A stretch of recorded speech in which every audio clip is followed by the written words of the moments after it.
Unknown week ahead of us, and maybe a special event coming quite soon. For more news like this, stick around for this week's episode of This Week in Identity 5. Welcome back to another week of This Week in Identity 5, guys. Let's quickly get into what we got last week. This video is going to be a bit of an interesting one.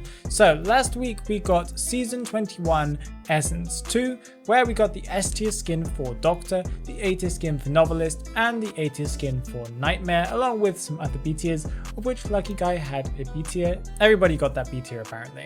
As usual, if you open 80, 130 or 180 essences, you will get special portraits that come along, but these ones are quite fancy. I like the style of the art that they've done for this one. That's really it for Season 21 Essence 2. There's nothing really special, but the skins are quite nice. Although I'm not a big fan of the textures from Nightmare's skin. I think they need to redo that skin because the textures look really terrible and the anti-aliasing is horrible on that skin. But the other two skins look really fancy. We also got the one skin for Photographer that is a very nice skin, and I still haven't seen it in game yet. I've seen obviously the videos for it, but I haven't seen it in game, but it's a very nice skin. And if you get the skin, you also get the once label that's for Photographer. I believe it's on discount right now for you to purchase, so make sure you go and check that out. We got the Dragon Boat Festival. That is the third or possibly fourth small event they've given us. They keep on giving us an event every week that is kind of minor and doesn't really give us much except for portraits and portrait frames and a couple of fragments and stuff like that. They don't really give us too much, and they are just kind of like filler content as I understand. But by completing the Dragon Boat Festival, you'll be able to complete battles and event quests to claim clues, fragments, spyglasses, a specific special portrait for this event, and a portrait frame. I like the portrait frame, it's quite nice. Not as cool as the Children's Day event thing that had a really cool rainbow one, but apart from that, everything was really cool. We got a couple of adjustments, some of them actually are quite interesting. We got improved collision logic for Breaking Wheel's Wheel of Impalement, that is his spikes on the side. I think that just means that they've improved how it hits survivors. Maybe it was a bit buggy before. But we did get something that's kind of really cool in my opinion. But we got AI hunters available. We got Gamekeeper, Feaster, Wu Chang, Axeboy, Bloody Queen, and Nightmare, all available to use in custom modes. And they use their abilities now. I played and in that game mode, and now you can go against the Bloody Queen, the Axeboy. You can see Axeboy use his abilities as a bot. So if you're not very good at kiting, Axeboy, maybe you can do some practice in there. Wu Chang and Feaster, of course, and Gamekeeper. I'm really excited to see how good Gamekeeper is in this mode. Probably quite scary. This will only activate though, as far as I understand, as long as you have either custom mode on and you have expert and master, or I think single training, but I'm not completely sure. A small thing that we got that is nice for the story and the lore is we got Gardener's novel series. I still haven't read Perfumer's one. I did read Wax Artist's one. Look, I'm a hunter main. I'm a little bit more biased, I get it. But Gardener's one, I can imagine, is very interesting because it includes White Sand Street Asylum lore.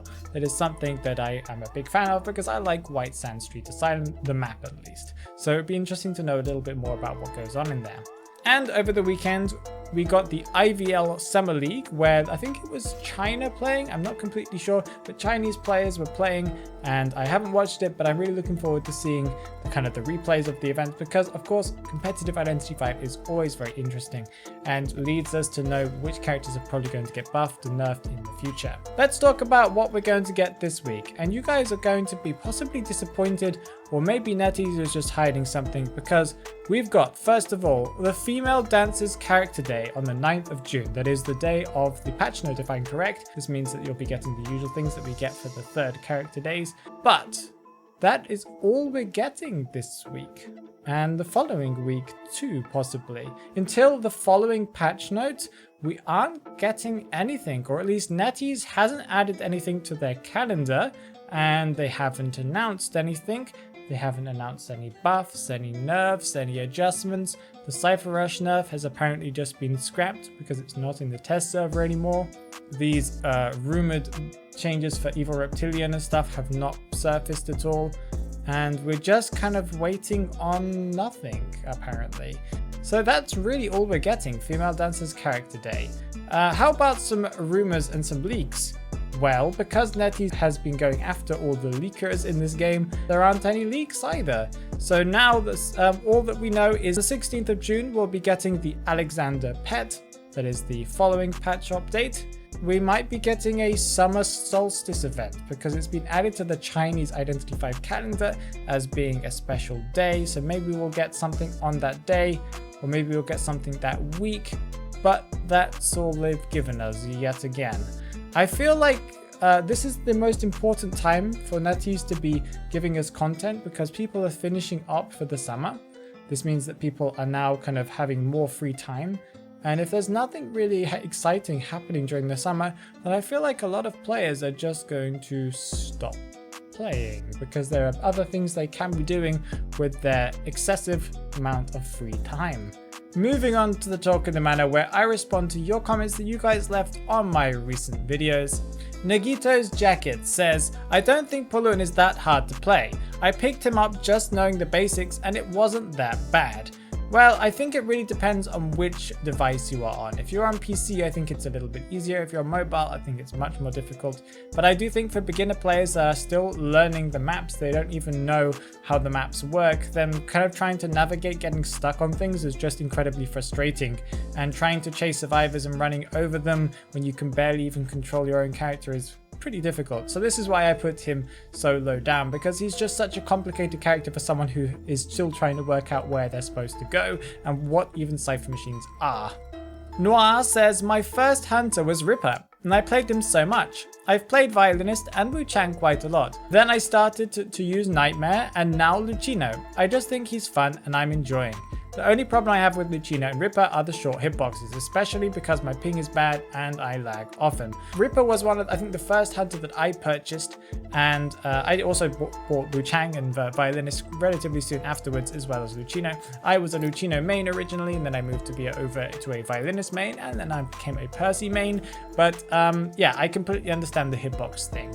The hitboxes are really terrible for Ripper and Lucino, but Ripper is a little bit better because of the fact that he's invisible and he's faster. For Lucino, it's just a big pain because if you're chasing someone around corners and stuff, around tight kiting, it's just impossible to hit it. So they do need to adjust Lucino in some ways, I must say.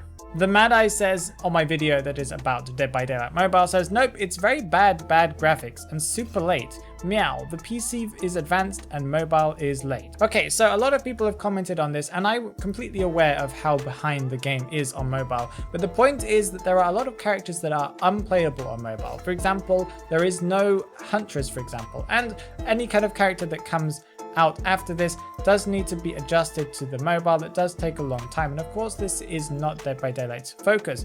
I think the graphics are fantastic for a mobile game, considering they ported it over from PC and they made it so it can run pretty easily on most people's phones. Comparing it to Identity 5's graphics, it's like a different world ahead, to be honest. And just consistent frame rate and ping, of course, just insane. But the fact that I don't think that PC is insanely advanced, it is the exact same game. I do understand why some characters haven't been added, and I do understand that they are quite behind on adding new characters, but I'm sure there's a reason for that. Maybe they just haven't announced it, maybe they've given up on it, but as far as I know, NetEase is also developing the game and has recently announced that they are developing the game, right? So they must be adding some new content, or unless they would have just given up on the game by now. I'm not completely sure. What do you think about this dry period that we're having right now where we aren't getting a lot of content? And what do you guys think about the fact that leakers can now not leak any stuff? Tell me down in the comments below, and whilst you're down there, remember to like and subscribe and check out the Black Phoenix Plus channel if you want to find out exactly what we get on the day of the patch. Have a great day, guys. Bye bye.